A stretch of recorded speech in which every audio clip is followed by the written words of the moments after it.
학인여고 학생 여러분 안녕하세요. 이혜경 선생님입니다. 오늘도 학인여고 2학년 한국사 온라인 수업 시작하도록 하겠습니다. 오늘의 주제는 신라의 삼국통일입니다. 여러분 우리 지난주 한 주 동안 고구려, 백제, 신라 삼국이 한반도의 주도권을 가지고 서로 발전하기도 하고 쇠퇴하기도 하고 싸우기도 하는 모습들을 살펴보았습니다. 오늘은 여러분 신라가 이 한반도의 패권을 쥐게 되는 삼국통일이라는 사건 한번 살펴보도록 하겠습니다. 학습지를 아마 여러분 다 받으셨을 것 같습니다.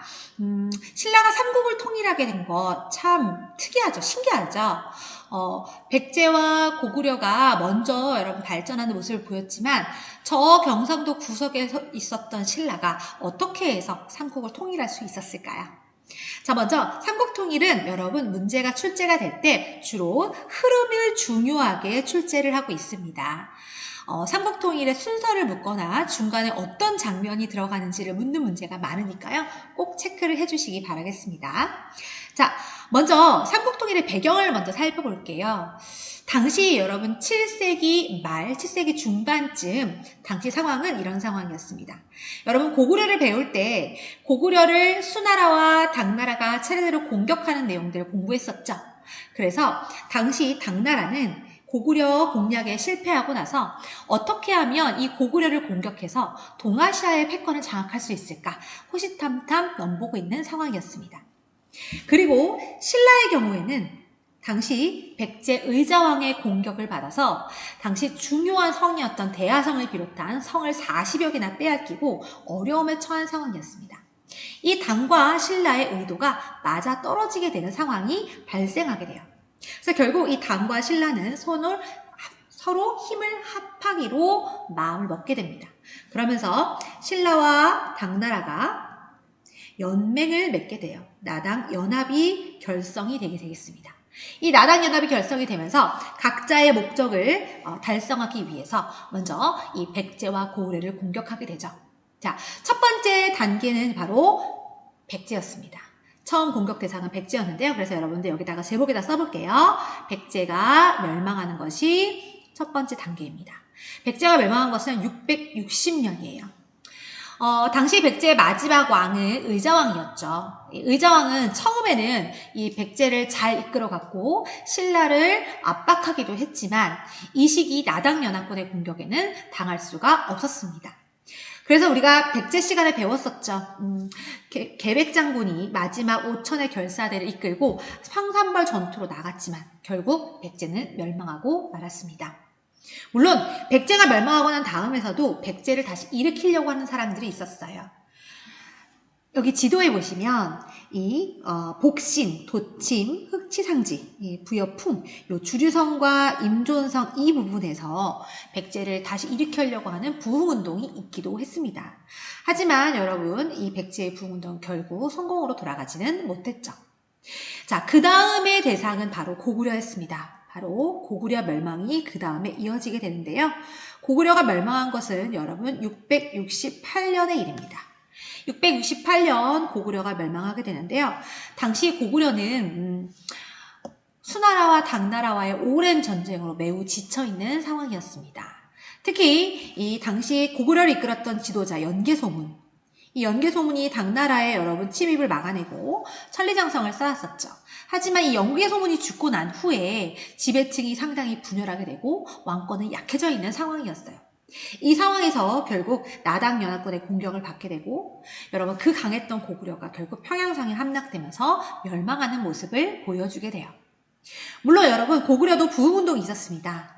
여기 한성과 오골성 그리고 이곳에서 안승이나 권무잠 같은 사람들이 고구려를 다시 일으키려고 하였고 특히 나중에 신라는 고구려 부흥군과 연합해서 당나라와 대적하기도 하였어요.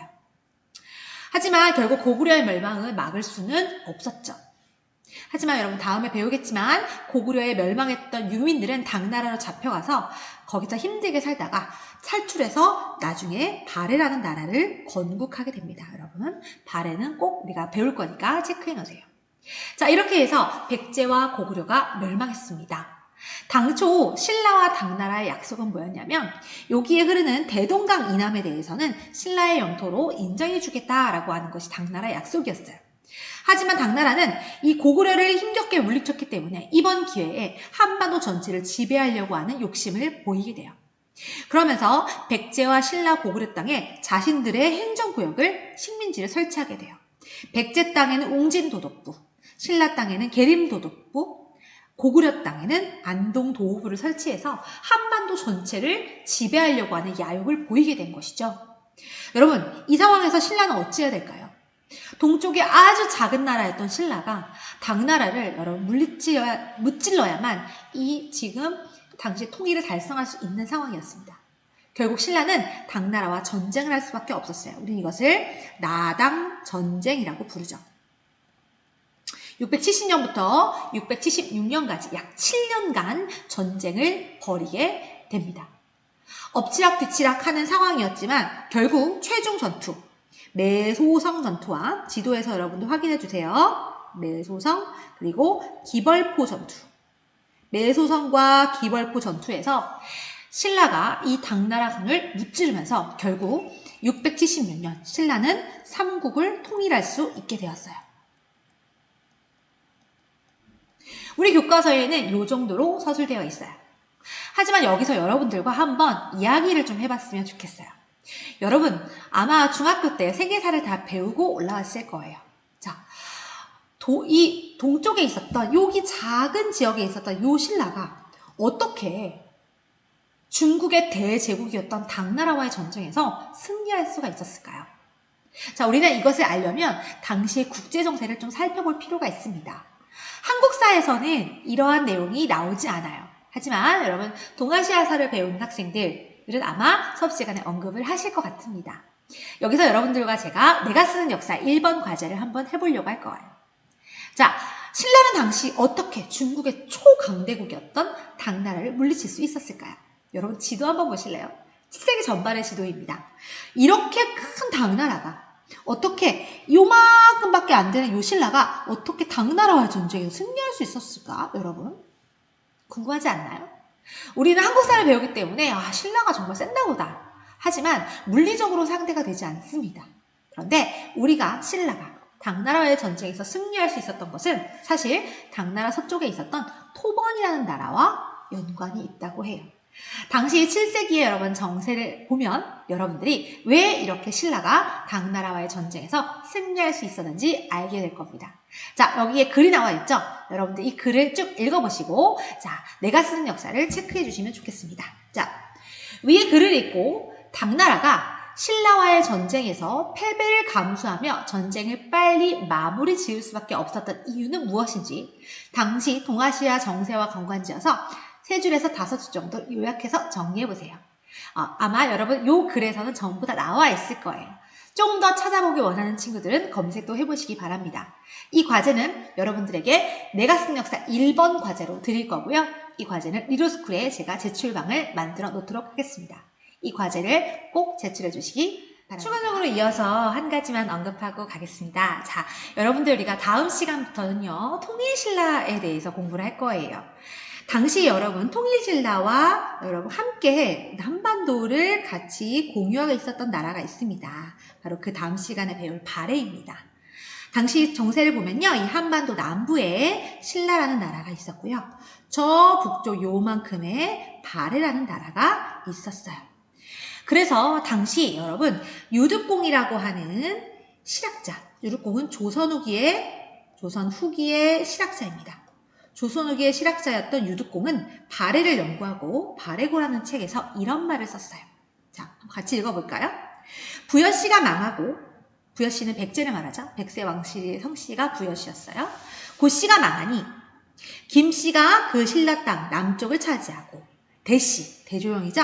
대씨가 북쪽 땅을 차지하여 발해를 하였다. 이것을 남북국이라고 한다. 여러분 우리가 새로운 용어가 하나 나왔습니다. 우리 형광펜 한번 써볼까요? 남북국에다 형광펜.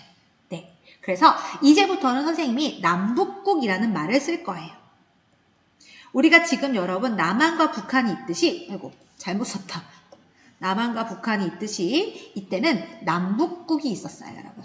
자, 남북국. 선생님 그러면 여기서 남국은 어디고 북국은 어디일까요? 네, 남국은 바로 남쪽에 있는 신라를 말하고요. 북국은 북쪽에 있는 발해를 말합니다. 왜 이러한 용어를 발해고래를 쓴 유득공이 썼냐면요. 사실은 고려시대 이후의 역사가들은 이 통일신라에만 역사적 정통성이 있다고 생각해서 이 통일신라에 대해서만 연구를 많이 하고 있었어요. 하지만 유득공은 당시 우리나라와 함께 있었던 이 신라와 공존했었던 발해의 역사도 우리의 역사임을 밝히고 그 중요성을 강조하려고 했던 것이죠.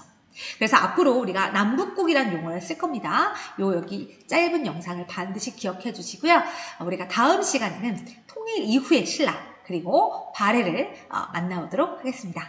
우리 삼국통일 오늘 좀 짧았는데요. 오늘 너무너무 수고 많으셨고 지금 영상을 마치는 대로 얼른 가서 삼국통일 내가 쓰는 역사 1번 과제를 해주시면 좋겠습니다. 오늘 수업 여기까지입니다. 감사합니다.